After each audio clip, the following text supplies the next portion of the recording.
Before every commercial flight you have ever taken, before the engines even start, a calculation was performed that determined with mathematical precision the single most important number in the entire flight. It is called V1, decision speed. It is the exact airspeed, calculated to the knot, specific to that aircraft, that runway, that weight, that temperature, that wind condition on that exact day, below which the crew can abort the takeoff and stop safely on the remaining runway, above which they cannot stop. They must fly. Even with an engine on fire, even with a blown tire, even with a bird strike that has just destroyed half their available thrust. Above V1, there is no scenario in which stopping is the survivable choice.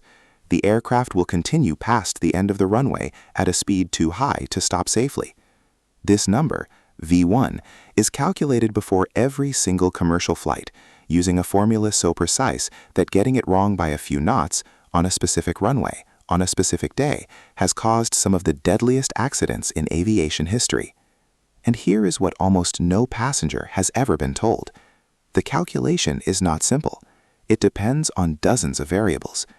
And when those variables are entered incorrectly, when the wrong number goes into the calculation, the aircraft accelerates down the runway, believing it has more margin than it actually has. This is the story of V1, the number that decides, mathematically, in advance, whether an emergency is survivable. To understand why V1 is mathematically complex, you need to understand what it is actually balancing. V1 sits at the intersection of two completely different physical problems. The first problem, accelerate stop distance. If the crew rejects the takeoff at V1, how much runway is required to bring the aircraft to a complete stop using maximum braking from that speed? This distance must be less than or equal to the runway length available. The second problem, accelerate go distance. If the crew continues the takeoff after losing an engine at V1, how much runway and airspace is required to accelerate to takeoff speed, become airborne, and climb to a safe altitude on the remaining engine? This must also fit within the available runway and the obstacle clearance requirements of the departure path. V1 is the speed at which these two distances are exactly balanced. Below V1, stopping is the safer option. Above V1, continuing is the safer option.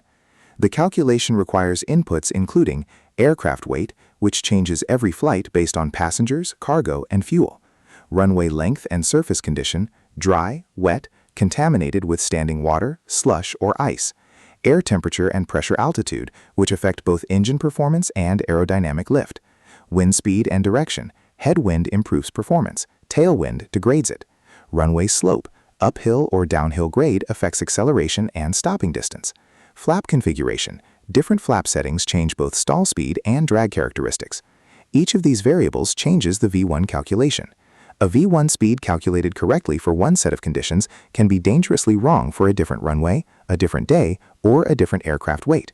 This is not a number that is memorized. It is recalculated before every single flight. On August 27, 2006, Comair Flight 5191 departed from Lexington, Kentucky. The flight crew had been assigned runway 22, a 7,003-foot runway, adequate for the aircraft's calculated takeoff performance. In the darkness before dawn, the crew taxied to the wrong runway. Runway 26, a runway used for general aviation aircraft, not commercial jets, was only 3,500 feet long. Half the length their V1 calculation had been performed for. The crew did not detect the error. There were no runway centerline lights illuminated on the runway they had mistakenly entered, a detail that should have alerted them, but did not, in the darkness and the cognitive workload of pre-dawn departure procedures. They began their takeoff roll on a runway half the length their calculations assumed.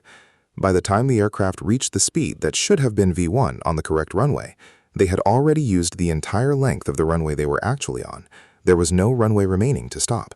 There was not enough runway remaining to achieve safe takeoff speed. The aircraft ran off the end of the runway at high speed, struck a perimeter fence, trees, and an earthen berm. 49 people died. 1 survived. The V1 calculation was correct. It was calculated for the wrong runway. The mathematics had not failed. The information entered into the mathematics was wrong. This single distinction between a calculation failure and an input failure defines almost every V1-related accident in aviation history. The number is precise. The number is reliable. The number is only as good as the data the humans give it. The aviation industry's response to documented V1 calculation and input errors has been one of the most significant safety engineering efforts of the past 2 decades. The first solution: electronic flight bags. Modern commercial aircraft no longer calculate V1 using paper performance charts and manual lookup tables, a process historically prone to human transcription error. Electronic flight bag systems now calculate takeoff performance using digital algorithms that incorporate real-time data. Current airport weather downloaded automatically. Aircraft weight from the load sheet system. Runway data from a certified airport database. The calculation is performed twice, independently, by each pilot on separate devices, and cross-checked before the takeoff briefing is considered complete. The second solution: runway verification systems. Following the Comair 5191 accident and several similar wrong runway incidents worldwide, the FAA and aircraft manufacturers developed systems that use GPS position to verify the aircraft is positioned on the runway the flight plan and performance calculation assumed it would use. If the GPS position does not match the intended runway, the system alerts the crew before takeoff power is applied. The third solution: takeoff performance monitoring systems. The most advanced current development, systems that monitor the aircraft's actual acceleration during the takeoff roll in real time and compare it to the predicted acceleration based on the calculated performance data. If the actual acceleration falls significantly below the predicted acceleration, indicating an error in the calculation inputs, an unexpected runway contamination, or a performance problem not yet apparent through engine instruments, the system alerts the crew during the takeoff roll itself, giving them additional information to support the stop or go decision at the most critical moment of the entire flight. These systems are now mandatory on new aircraft deliveries in multiple jurisdictions and are being retrofitted across existing commercial fleets. The V1 calculation that was performed before your most recent flight incorporated decades of accumulated aviation safety knowledge, purchased in the most literal sense through accidents like Comair 5191 and dozens of others across the history of commercial aviation. Every variable in that calculation, the specific weight limits, the specific runway condition factors, the specific wind correction tables, exists in its current precise form because an accident investigation at some point in aviation history identified that the previous version of that variable was insufficient. The aviation industry's safety record improves not despite accidents, but specifically because every accident becomes a permanently encoded correction to the calculations that every subsequent flight depends on. This is the actual mechanism behind aviation's extraordinary safety statistics. Not luck, not simply better technology in isolation. A continuously refined mathematical model of risk that incorporates every documented failure into the calculation performed before every subsequent flight. The V1 speed calculated for your most recent flight contains embedded within its formula the lessons learned from every runway overrun, every aborted takeoff that went wrong, every wrong runway departure in the history of commercial aviation.